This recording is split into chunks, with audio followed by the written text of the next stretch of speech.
Welcome to my YouTube channel here of guidance, the spine-chilling and incredible life story of Commander Khalid Ibn Walid, the commander known as the Sword of Allah, a leader who never faced defeat in any battle he entered, a warrior who never slept during wars, and never let his soldiers sleep, a soldier whose body is filled with sword scars, one of Islam's greatest devotees, a genius commander who fought 100,000 soldiers with an army of only 3,000. The invincible leader, the Sword of Allah, Khalid ibn al-Walid, may Allah be pleased with him, who broke 9 swords in a single battle, a commander who defeated the greatest empires of Byzantine and Sasanian, the true life story of Khalid bin Walid, one of the greatest heroes in the spread of Islam. Let's share his message with more people around the world. Subscribe to the channel, leave a comment, and hit the like button to support. If you're ready, let's begin. The Eastern Roman and Sasanian empires had been in a hard fight for years, while the rest of the world focused on the moves of these two great powers. Signs of change were blowing in Arabia, a region mostly unnoticed. This time swords were drawn not for land or wealth, but for faith. The Muslims under the leadership of Prophet Muhammad SAW, and the Meccans led by Abu al-Hakam Abu Khal, engaged in a significant battle for their beliefs. Relatives from both sides fought against one another, some leaving behind their fathers, others their brothers after the Battle of Badr. Nothing would ever be the same. The Meccans were shaken by the great victory achieved by the Muslims in the Battle of Badr. Like many of his kin, Khalid was still reeling from the loss, and was deeply concerned about his brother Walid, who had gone missing on the battlefield. Contrary to all expectations, the Muslims, who until just a few years earlier could only gather secretly behind closed doors, achieved a big win in the Battle of Badr. Having been not allowed to live freely because of their faith, the Muslims left their homes and possessions behind in Mecca and migrated to Medina. Over the next 2 years, these people, who were rebuilding their lives in Medina, managed to form an army under the leadership of the Prophet Muhammad SAW. Against all odds, they stood their ground against Abu Hakam, better known in history as Abu Jahil. Khalid learned that his brother Walid had been captured by the Muslims and was being held prisoner. Traveling to Medina, Khalid paid the ransom to secure his brother's release. However, during his captivity, Walid had come to know the Muslims closely, and faith had already started to grow in his heart. When Khalid heard of this, he was deeply shocked. The two brothers would part ways for now. Yes, Khalid ibn al-Walid would find himself stuck between Mecca and Medina, between Islam and idolatry, trying to find his way. Now, to fully understand the story, let us turn to Khalid's family in his early days. Khalid was born into a noble and warrior family. In Mecca, he was the son of Walid ibn al-Mughira, a prominent leader among the idolaters. Following the tradition in Mecca, Khalid ibn al-Walid, may Allah be pleased with him, was sent to live with a family in the desert.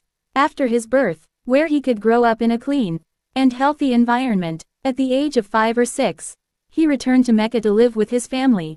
His father, who placed great importance on his son's upbringing, instilled in him values such as heroism, courage and generosity, qualities admired by all Arabs.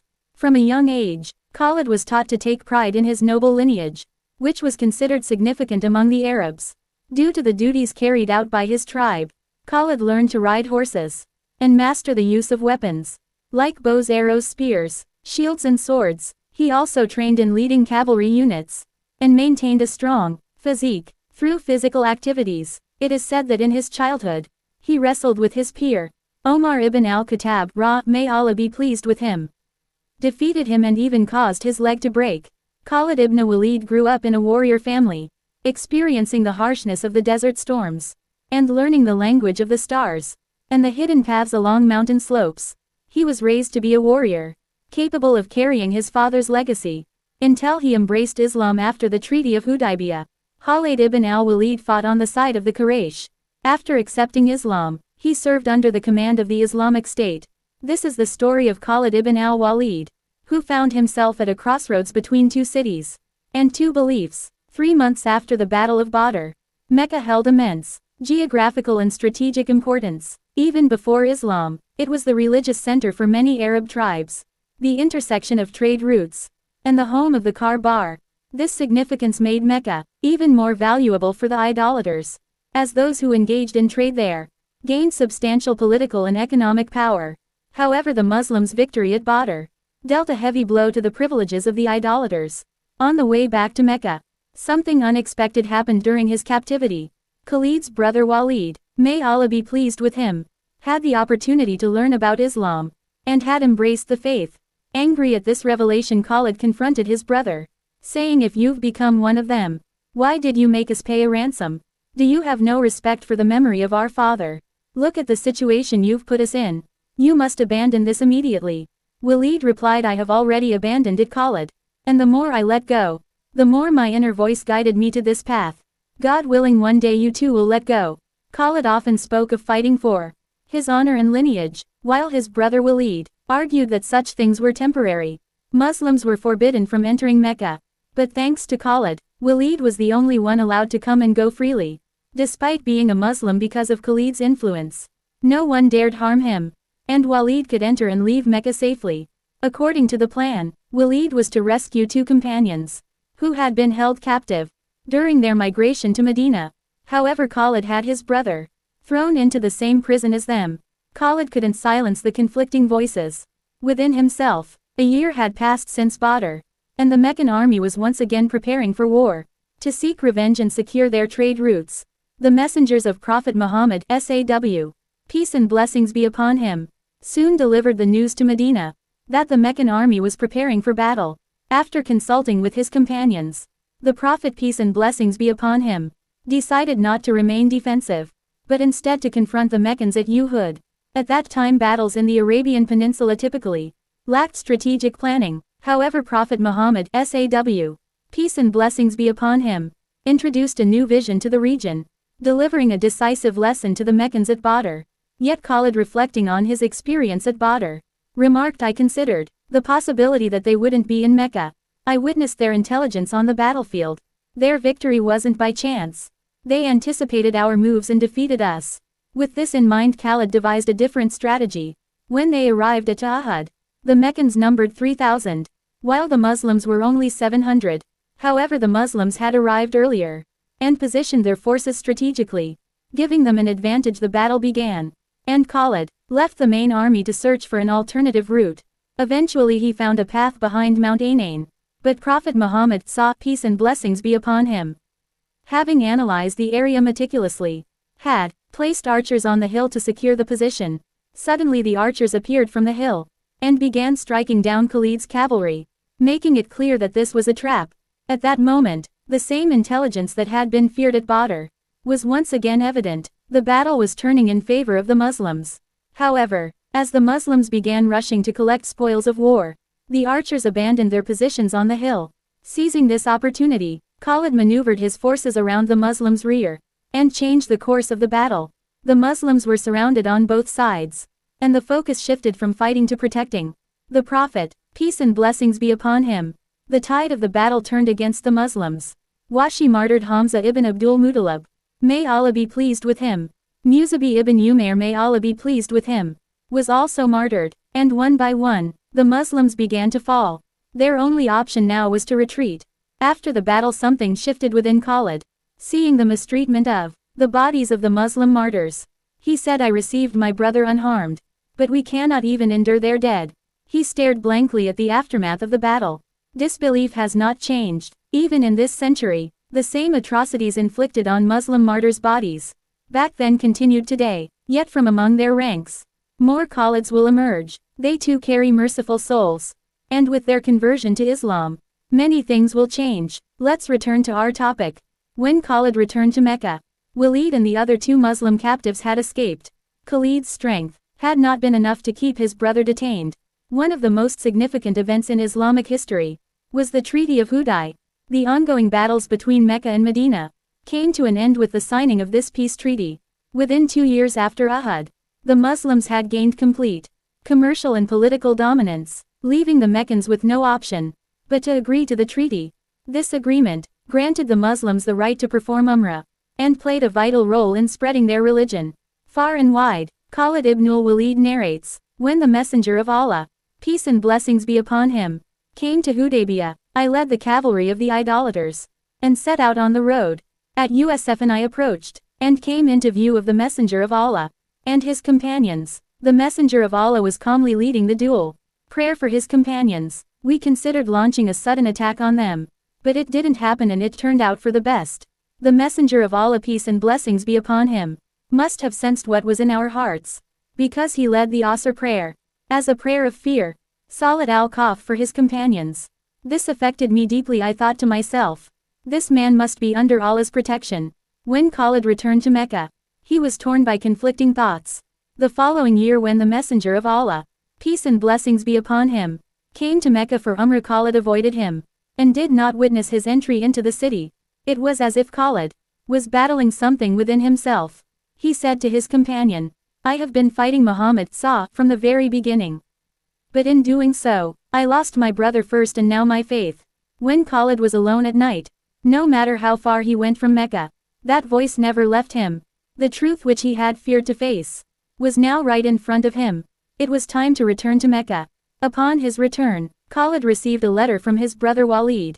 My brother the Prophet, peace and blessings be upon him, asked about you. I said, Allah will bring him. How strange it is for someone like you not to know Islam. I wish you could show your courage and valor on the side of the Muslims against the idolaters. This would be so much better for you. My brother, you have missed many opportunities. Do not miss what awaits you now. After reading the letter, Khalid realized that while he could not change the past, he could change himself. The idea of embracing Islam had matured within him, and the Prophet's peace and blessings be upon him, kindness toward him, despite everything that had happened, deeply affected him. Khalid recounts, as I prepared to go to the messenger of Allah, peace and blessings be upon him, I wondered who might accompany me on this journey. I came across Safwan ibn Umayyah and explained the situation to him, but he refused my offer. Then I met Ikrimah ibn Abu Jahul, and he too declined my invitation. I returned home, mounted my animal, and went to see Uthman ibn al-Talha. I told him that I intended to go to the Prophet, peace and blessings be upon him, to embrace Islam, and invited him to join me. Without hesitation he agreed. At dawn the next day we set off together. Khalid's embrace of faith and journey to Medina. When they reached a place called Hada, they encountered Amr ibn al-As, who was also on his way to Medina to accept Islam. Together they continued their journey, and eventually arrived in Medina. Khalid dressed in his finest clothing, and prepared to meet the messenger of Allah, peace and blessings be upon him. At that moment his brother Walid came to him and said, hurry, the Prophet, peace and blessings be upon him, has been informed of your arrival and he is overjoyed. He is waiting for you now. Khalid entered the presence of the messenger of Allah, peace and blessings be upon him, and when the Prophet saw him, he said, have you not come too late, Khalid? We have been waiting for you for so long, because you are a man of great potential and faith. Khalid replied, here I am. O Prophet of Allah, the messenger of Allah, peace and blessings be upon him, said, from now on you will be one of the swords of Allah. You will neither rise for oppression nor rest in it. In the presence of the Prophet, peace and blessings be upon him, Khalid recited the Shahada, testifying to the oneness of Allah and the prophethood of Muhammad SAW. He then asked the Prophet to pray to Allah for the forgiveness of his past sins. The messenger of Allah, peace and blessings be upon him, said, Islam erases all sins committed before it. Said the messenger of Allah, peace and blessings be upon him.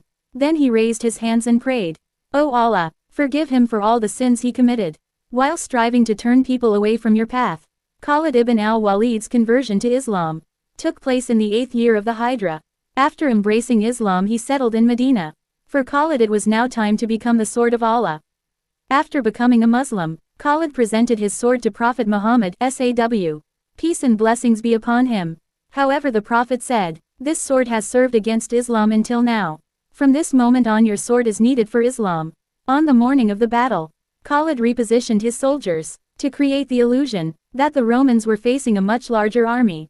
This tactic instilled fear in the Roman forces, just as Khalid had intended. Seizing the moment, Khalid ordered a direct attack on the enemy's center. The battle swung back and forth between the two sides, but the fierce assault by the Muslims tipped the balance. The Muslims fought with all their strength, and the leadership of the battle shifted from the Roman commander Theodore to the sword of Allah, Khalid ibn al-Walid. Khalid's strategy succeeded, leading the Muslims to victory. The Romans retreated, and Khalid managed to lead the remaining Muslim army safely back to Mecca. Upon his return, Prophet Muhammad saw, peace and blessings be upon him, bestowed upon Khalid the title Saifullah, the sword of Allah. It is said that during the Battle of Mu'tah, Khalid broke 9 swords. His plan not only disrupted the psychology of the Roman forces, but also caused them to act chaotically on the second day of the battle. This was clear proof of Khalid's brilliant strategy. Peace and blessings be upon him was trimming his beard. The companions present were sharing the trimmed hairs of the Prophet. Peace and blessings be upon him. The great commander Khalid ibn al-Walid was also there. Khalid took a small portion of the Prophet's hair and beard, and placed it in his turban. Wherever he went, he would carry this blessed strand with him. In every battle where he carried this sacred hair, he emerged victorious. When asked about the reason for his success, Khalid would remove his turban, show the blessed hair inside and say, "I achieved victory because of this." One day he said to the other companions, "When I die, place these hairs under my tongue and in my eyes, so that I may appear before Allah with the blessed hair and beard of Muhammad SAW. Peace and blessings be upon him." When the Prophet, peace and blessings be upon him, passed away, Khalid was among those who were most deeply affected by his loss. One day Khalid ibn al-Walid was on a campaign in Iraq with other companions. Just as they were about to perform the prayer, the companions asked Khalid to lead it. However, since Khalid's recitation in prayer wasn't perfect, some younger companions laughed among themselves, saying a commander like Khalid cannot fully recite the Quran properly. This incident reached Khalid's ears. He gathered the army and addressed them. "I understand that you are displeased with my recitation, but let me tell you something. I once went to the Messenger of Allah, peace and blessings be upon him, and said, 'Take this sword from me. I no longer wish to use it. I want to sit at a Quran, stand and learn to recite properly.' But the Messenger of Allah, peace and blessings be upon him, said, 'No, Khalid, you will take this sword, and tirelessly continue from one military operation to another.' What could I do? I would have loved to sit and become a memorizer of the Quran, like you, but from one battlefield to another, leaving behind my bed. I never had the time to learn Quran the way you did. So tell me now, what was I supposed to do?" Through his campaigns, Khalid managed to bring Syria, Persia and Iraq under the rule of the Islamic State. Within just 3 years, he dedicated the remainder of his life to conquests and the spread of Islam. At the age of 47, Khalid was present during the conquest of Mecca. Throughout his life, Khalid ibn al-Walid, may Allah be pleased with him, participated in over 100 battles, and never lost a single one. Khalid was not only known and revered in the Islamic world, but also recognized globally for his unparalleled military victories. The removal of Khalid ibn Walid by Umar, may Allah be pleased with him, during the caliphate of Umar ibn al-Khattab, may Allah be pleased with him. Khalid's presence drew great attention. Whenever Khalid went somewhere, people would come out onto the streets just to watch him. Over time, some Muslims began attributing their victories in battles not to Allah, but to Khalid ibn al-Walid.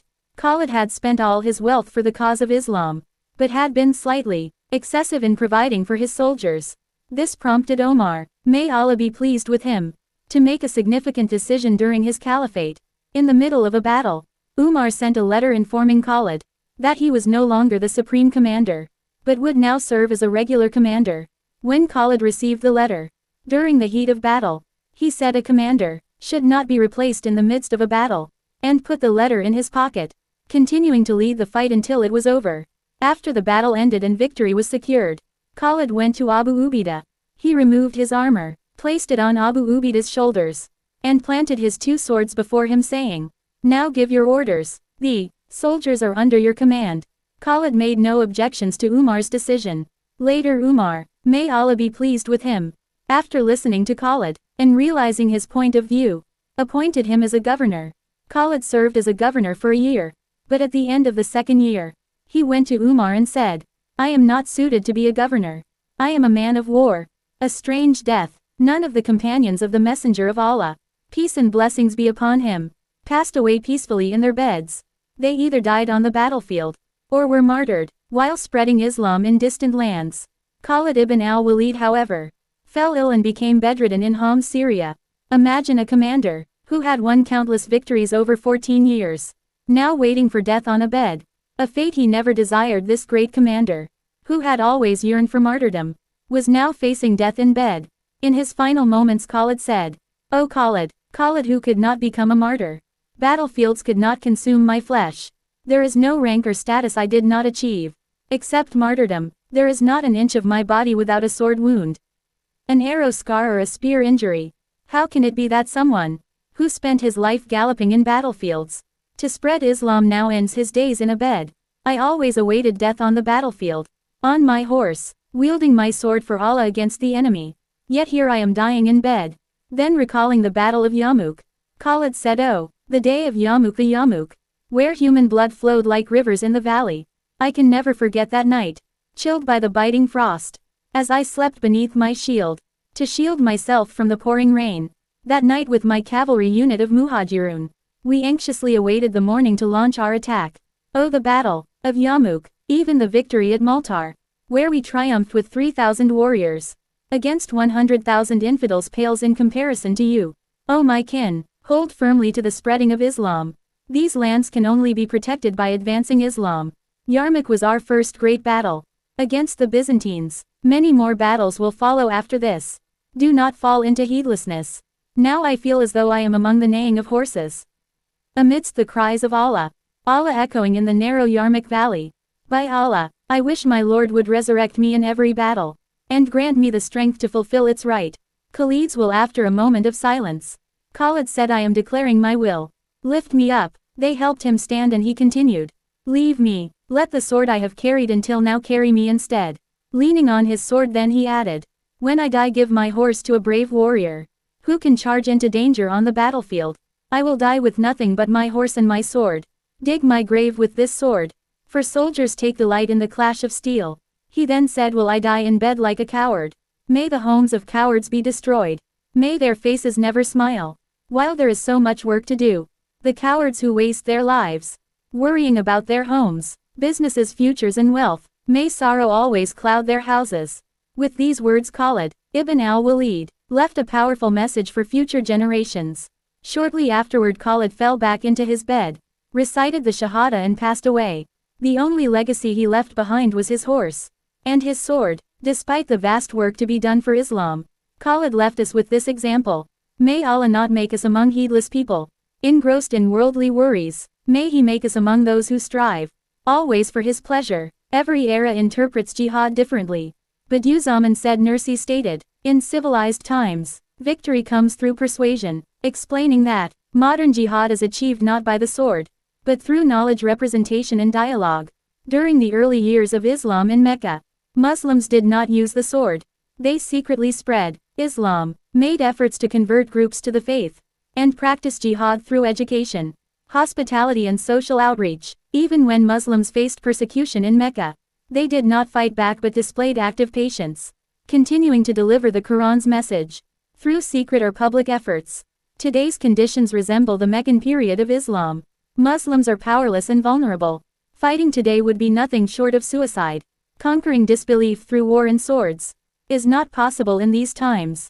It is crucial to strive by living and embodying Islam, inspiring others to embrace the faith through persuasion. Otherwise, Muslims risk becoming pawns of so-called jihadist groups, funded by entities like the United States and other nations as revealed in WikiLeaks documents. Muslims must avoid falling into such traps, instead focusing on education and socializing with their communities to win people over. Greetings to the Khalids of our time.